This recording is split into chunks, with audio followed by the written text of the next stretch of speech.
Hello YouTubers, hopefully you can see me okay. I am going to get to work on the remaining November files and then December and January and so on. I've got lots of videos to do because I've continued to make them, I just haven't processed them. So now that I have a computer that works, I can process them. But here's something important that's come up I think I need to talk about, and it's Trump and the Second Amendment. It is starting to get around on YouTube, and I voted for Trump because part of his sales pitch was, I will support the Second Amendment. But you got to look at the record. He's not really supporting the Second Amendment. We've actually lost more ground with him than we did with Barack Obama. That says a lot. And yeah, the NRA supports him, but I'm not sure about them right now. They haven't really been supporting the Second Amendment as much as they should either.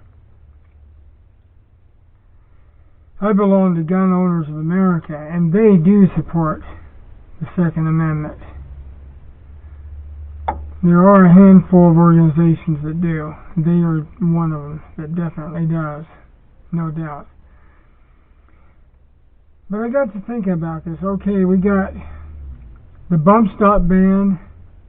Bump stops defined as machine guns. Really? It's not even logical. And now he wants to ban suppressors. He calls them silencers. Shows how much he knows. Nothing. When it comes to guns, apparently. But the thing of it is, he's implementing more gun control instead of less. He took an oath to uphold the Constitution and protect it, to defend it against enemies, foreign and domestic. Well, he himself is starting to appear to be an enemy of the Constitution. And then I got to thinking about all this war between the Democrats and Trump, and the whole dog and pony show. And a theory popped into my head the other day. I don't know if it, how true it could be, but maybe it is worth considering. What if this whole entire dog and pony show is all fake?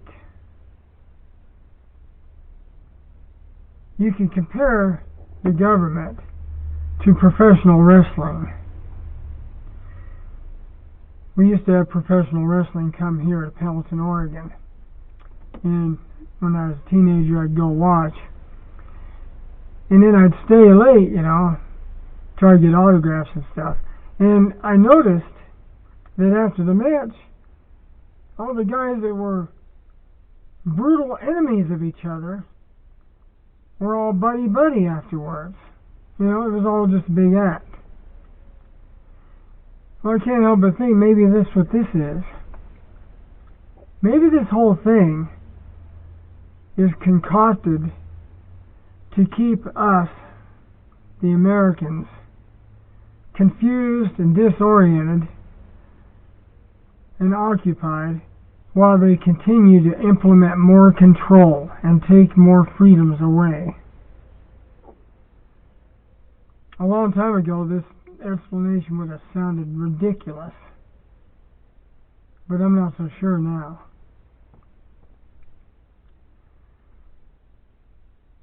I find it scary. America, we have a problem. We have a serious problem.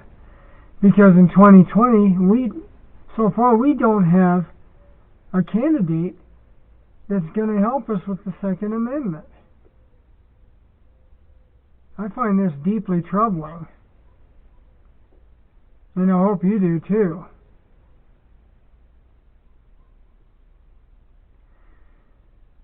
An all-out civil war could happen. We've had a partial one so far. I didn't want to see it. I don't advocate violence. war is always full of casualties and horrible lingering death. It could come to that, though. We've got to defend our Second Amendment in order to defend all the other amendments. Otherwise, we lose the Bill of Rights entirely, which is what some people want, actually. Anyway, there's some food for thought. Maybe it's just a theory that doesn't have a basis in reality, you know. It's something that crossed my mind the other day, but if you look at it, there might be something to it. So anyway, thanks for watching, and please like and subscribe, and I'm going to get to work on doing more videos. So